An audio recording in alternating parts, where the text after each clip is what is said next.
بسم اللہ الرحمن الرحیم۔ محترم ناظرین، کیا آپ جانتے ہیں کہ رسول پاک صلی اللہ علیہ وآلہ وسلم نے اکیلا سونے اور سفر کرنے سے منع فرمایا ہے؟ آپ صلی اللہ علیہ وآلہ وسلم نے ایسا کس وجہ سے فرمایا ہے؟ آج کی ویڈیو میں ہم آپ کو بتائیں گے۔ محترم ناظرین، آج افراتفری کا دور ہے، ہر انسان پریشان ہے۔ کیوں پریشان ہے؟ اس لیے کہ رزق میں برکت نہیں ہے، کھانے پینے میں برکت نہیں ہے، سوتے ہیں نیند پوری نہیں ہے، کام شروع کرتے ہیں مکمل ہونے میں نہیں آتا، بزنس شروع کرتے ہیں نقصان ہو جاتا ہے۔ جانتے ہیں ان چیزوں کی وجہ کیا ہے؟ وجہ صرف ایک ہی ہے، وہ ہے اتفاق کا نہ ہونا۔ گھر میں ایک ہی ماں باپ کی اولاد میں اتفاق نہیں ہے، ہر بچے کا روم الگ، کھانا الگ، پینا الگ، سونا جاگنا الگ، سب کچھ الگ ہے، تو برکتیں اور خوشیاں کہاں سے نصیب ہو سکتی ہیں؟ جب ہم قرآن و سنت کے مطابق زندگی گزارتے ہیں تو ہمارا اٹھنا بیٹھنا کھانا پینا سب عبادت میں لکھا جاتا ہے۔ ہم سو رہے ہوں اور ہمارا سونا عبادت بن جائے، اس سے اچھی زندگی اور کیا ہو سکتی ہے؟ ہم سفر کر رہے ہوں اور وہ سفر ہمارا عبادت میں لکھا جا رہا ہو، تو ایسے سفر کی کیا ہی بات ہوگی؟ لیکن جب ہم قرآن و سنت کی تعلیمات کی خلاف ورزی کرتے ہیں تو ہمیں گناہ اور اس گناہ کی سزائیں بھی ملتی ہیں۔ ناظرین، آج کل ہر کوئی سنگل روم کی خواہش کرتا ہے، چاہے سفر میں ہو یا باہر کسی ہوٹل میں رکنے کی بات کی جائے یا گھر میں رات کو سونے کی بات کی جائے، ہر کوئی اس بات پر خوش ہوتا ہے کہ اس کا اپنا الگ سے ایک کمرہ ہو۔ رات اکیلے گزارنے اور اکیلے سفر کرنے کے بارے میں ہم آپ کو رسول اللہ صلی اللہ علیہ وآلہ وسلم کے فرمان بتانے جا رہے ہیں، اور ساتھ ہی ساتھ رات کو اکیلے سونے کے نقصانات بھی بتائیں گے۔ تو تفصیلات جاننے کے لیے ویڈیو کو آخر تک ضرور دیکھیں۔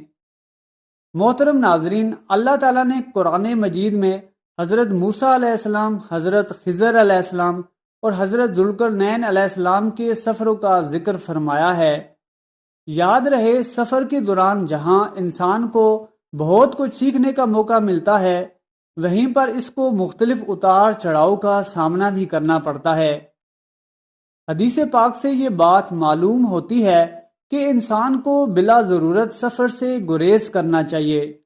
بخاری شریف میں حضرت ابو ہریرہ رضی اللہ تعالیٰ عنہ سے روایت ہے کہ حضور نبی کریم صلی اللہ علیہ وآلہ وسلم نے فرمایا کہ سفر عذاب کا ایک ٹکڑا ہے، آدمی کو کھانے پینے اور سونے ہر چیز سے روک دیتا ہے۔ اس لیے جب کوئی اپنی ضرورت پوری کر چکے تو فوراً گھر واپس آ جائے۔ یہ عام مشاہدہ ہے کہ جب انسان دنیاوی امور کی انجام دہی کے لیے سفر کرتا ہے تو بالعموم اس طرح عبادت کے قابل نہیں رہتا جس طرح حالت اقامت میں کر رہا ہوتا ہے۔ لیکن رسول اللہ صلی اللہ علیہ وآلہ وسلم نے مسافر کو یہ بشارت سنائی ہے کہ اس کو اقامت کے دوران کی جانے والی عبادت کا ثواب سفر میں بھی ملتا رہتا ہے، جیسا کہ صحیح بخاری میں ابو موسیٰ رضی اللہ تعالیٰ عنہ سے روایت ہے۔ وہ کہا کرتے تھے کہ رسول اللہ صلی اللہ علیہ وآلہ وسلم نے فرمایا کہ جب بندہ بیمار ہوتا ہے یا سفر کرتا ہے تو اس کے لیے ان تمام عبادات کا ثواب لکھ دیا جاتا ہے جو اقامت کی صحت کے وقت یہ کیا کرتا تھا۔ اللہ تعالیٰ اپنے بندوں پر کس قدر مہربان ہے۔ اسی طرح سے سفر میں اللہ تعالیٰ نے انسانوں پر عبادت کی تفصیل بھی کی ہے۔ اس سفر میں نماز قصر ادا کرنا سنت نبی صلی اللہ علیہ وآلہ وسلم ہے۔ اسی طرح مسافر کے لیے دوران سفر روزہ رکھنا ضروری نہیں ہے، جیسا کہ صحیح بخاری میں حمزہ بن عمرو رضی اللہ تعالیٰ عنہ سے روایت ہے کہ میں نے رسول اللہ صلی اللہ علیہ وآلہ وسلم سے عرض کی کہ میں سفر میں روزہ رکھوں۔ وہ روزہ کثرت سے رکھا کرتے تھے۔ رسول اللہ صلی اللہ علیہ وآلہ وسلم نے فرمایا، اگر جی چاہے تو رکھ لیں اور چاہے تو افطار کر لیں۔ یہ تو چند احکامات جو سفر کے بارے میں احادیث میں بیان ہوئے ہیں۔ اب بتاتے ہیں کہ اکیلے سفر کرنا کیسا ہے۔ اکثر لوگ اکیلے سفر پر روانہ ہو جاتے ہیں۔ انسان کو زیادہ تر کوشش کرنی چاہیے کہ سفر میں اس کے ساتھ کوئی نہ کوئی ساتھی موجود ہو۔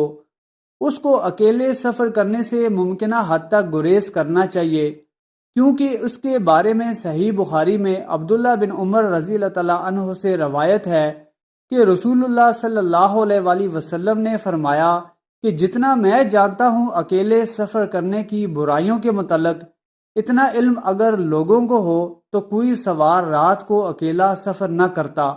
ناظرین، اب خود ہی اندازہ لگا لیں کہ رات کا سفر کرنا کس حد تک خطرناک ہو سکتا ہے، اور رسول اللہ صلی اللہ علیہ وآلہ وسلم نے کن الفاظ میں انسان کو رات کے سفر سے متنبہ فرمایا ہے۔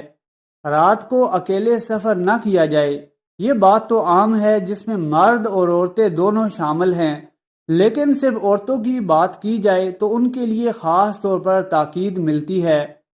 یاد رہے کہ عورتوں کو بھی کئی مرتبہ رشتہ داروں سے ملاقات، علاج یا کسی ضروری کام سے سفر پر نکلنا پڑتا ہے۔ احادیث مبارکہ سے یہ بات واضح ہوتی ہے کہ عورتوں کو تو بالکل بھی اکیلا سفر نہیں کرنا چاہیے، اس لیے کہ یہ بات فتنے کا باعث بن سکتی ہے اور ان کی عزت و ناموس کو بھی خطرہ لاحق ہو سکتا ہے، جیسا کہ صحیح بخاری میں حضرت عبداللہ بن عباس رضی اللہ تعالیٰ عنہ سے روایت ہے کہ رسول اللہ صلی اللہ علیہ وآلہ وسلم نے فرمایا، کوئی عورت اپنے محرم رشتہ دار کے بغیر سفر نہ کرے، اور کوئی شخص کسی عورت کے پاس اس وقت تک نہ جائے جب تک کہ وہاں کوئی محرم موجود نہ ہو۔ ایک شخص نے پوچھا، یا رسول اللہ صلی اللہ علیہ وآلہ وسلم، میں فلاں لشکر میں جہاد کے لیے نکلنا چاہتا ہوں، لیکن میری بیوی کا ارادہ حج کا ہے۔ تو آپ صلی اللہ علیہ وآلہ وسلم نے فرمایا، تو اپنی بیوی کے ساتھ حج کو جا۔ یہاں میری بہنوں کو غور کرنے کی ضرورت ہے، جو بے دھڑک کسی بھی کام سے گھر کے باہر چلی جاتی ہیں اور محرم ساتھ نہیں ہوتا، اس لیے عورتوں کو خصوصیت کے ساتھ اس بات کا اہتمام کرنا چاہیے۔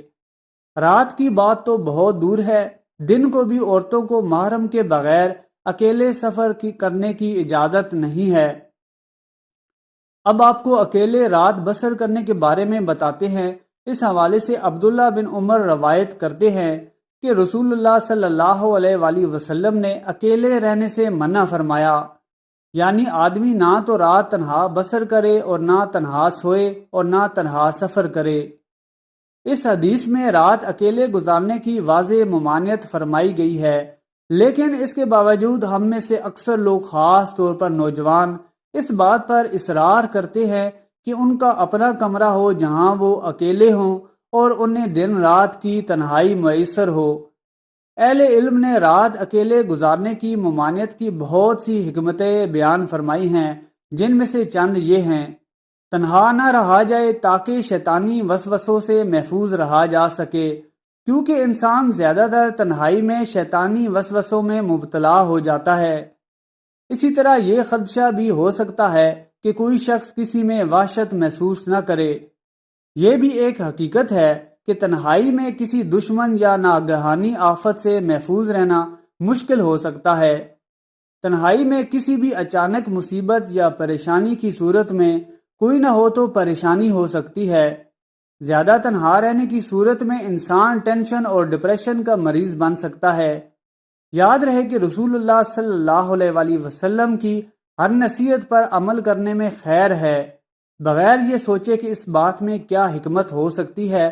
مسلمان کو اپنے پیارے نبی صلی اللہ علیہ وآلہ وسلم کی نصیحت پر عمل کر لینا چاہیے، اسی میں ہم سب کی بہتری ہے۔